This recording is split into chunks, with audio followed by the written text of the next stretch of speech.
What's going on, fuckers? It's Christopher Rausch, your No Excuses coach, out here for another walk and talk with my beautiful co-partner right here, Ozzy. How's Ozzy doing? Ozzy's getting older. He's walking much slower these days. He's got hip and joint issues.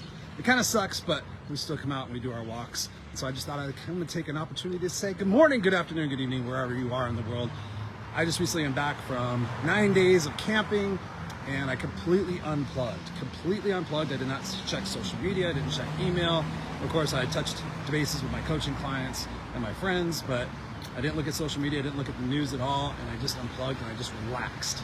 And I want to let you know that one of the most important things that you can really do that most people don't do a great job of is self-care, right? If you're overwhelmed and stressed out and fatigued and whatever else you want to put on it, what are you doing to take care of yourself? What are you doing to replenish your system in your bucket? I have a book that I read to my son. He's 6 years old, and it's about replacing or filling people's buckets or emptying their buckets. And part of that is that you have to fill your own bucket, because so many times you think that you've got all the stamina and the will and the determination to take care of everybody else and then take care of yourself. But what ultimately happens?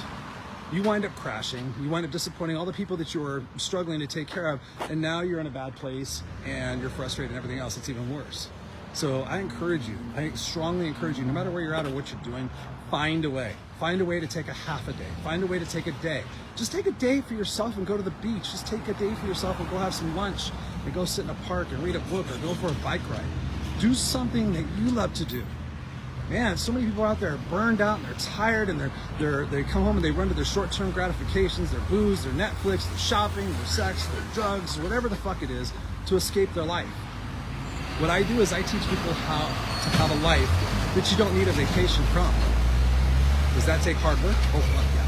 Does it take discipline? Oh, hell yeah. But is it worth it? Yes. Yes. I've busted my ass nearly my entire life, working and growing and learning and applying and trying and getting out of my comfort zone to be the man I am today, talking to you right now with a master's degree. I was a 7th grade homeless dropout who lived in the backseat of a station wagon with 18 cats and 4 dogs, which, by the way, go to itsjustyoumandmekid.com, itsjustyoumandmekid.com to get a Friday pre-sale, get a bunch of extras. But to be able to go from that, I've had to apply myself. I've had to get out of my comfort zone. I've had to challenge myself. I've had to let go of relationships. I've had to push through pain and adversity and fear and everything, scarcity. But you just keep going. But the only way you can keep going is if you find time for yourself to replenish. Right? You know, for me, it's camping. For me, it's getting away with my family. But if I can't, guess what the next best thing is? Throw on my headphones and go for a fucking walk. Throw on my headphones, go for a walk, do some deep breathing, do some meditation, do some journaling, do something. Listen to some comedy. Have a playlist of music that puts you in a good mood. But for God's sake, stop walking around all disappointed and pissed off at everybody else. I hear this all the time. I'm so mad at these people. I'm mad at this person. I'm mad at our government. I'm mad at the news, and I'm mad at this. I'm like, what are you fucking happy about? How about instead of focusing on what you don't like and what you don't have, how about instead shifting that conversation to be grateful and to be resourceful and to get around the right people? If the 5 people you're around the most aren't pressuring you and pushing you to be your best, you need 5 different people. You need a team. People that you can trust, people who empower you, people that hold you accountable, and people who are your mentors. People you could go to say, hey, I'm having a bad day. I'm that person for a lot of people, right? What is it that you're doing? What is it that you're focusing on?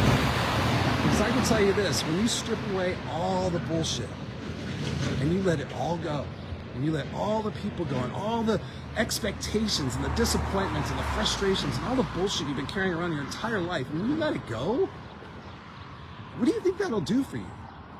What do you think that'll do for your health and your wellness and your relationships and your happiness and your inner peace and your fulfillment and everything else that's a part of your life? What do you think that's going to do for it? It's going to make it fucking insanely great.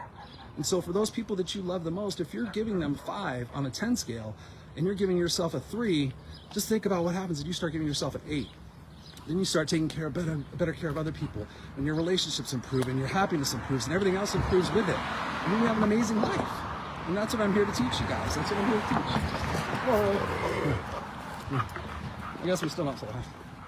Anyways, so yeah, I just wanted to come to you guys and just share with you that, you know, that time I took off was much needed. I let go of a lot of stuff, and now I'm even more clear on what it is that I'm doing, who I'm working with, and I want that clarity for you. So go take that time for yourself. Relax, unplug, take care of it, do something, have a date night with a friend, whatever it is that might be that you can start taking care of yourself and watch your success and your happiness grow. What's up, kids? Who we got here? We got Kim Elliott watching. What's up, Kim? Thank you. Adam Duvall is watching. What's up? What's up? Yes, legend.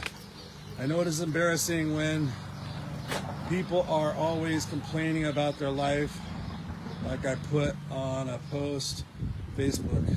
Yeah, you know, find stuff that you're happy with. Find people you're happy with. Find the things that you're grateful and excited for and the missions that you want to do in this life. Stop running away from the life that you created. Make different choices, make different decisions, get the different people in your life. Decide that it's going to suck for the short term, but it's going to be fucking amazing on the other side. That's all you got to do. All right? I love you guys. Christopher Rausch, no excusescoach.com. And don't forget, it's just youandmekid.com. The book's going to be coming out this fall. It's my sole focus right now. That's all I'm doing is focusing on this damn book. And I say damn book because I know it's going to change a lot of people's lives, and I know that it's a birthing process for me to let all this stuff go and put it in the paper and put it in such detail for you guys. I know this book's going to be a huge, huge bestseller. I know it. I know it'll be made into a movie. It needs to be. It needs to be. Not for my egoic state, but just for the fact of if I can do it, you can do it. I'm just putting one foot in front of the other. Right now, my back hurts, my hip hurts, my arm hurts. Yeah, but you just keep going. You keep going because you're unstoppable. I love you guys.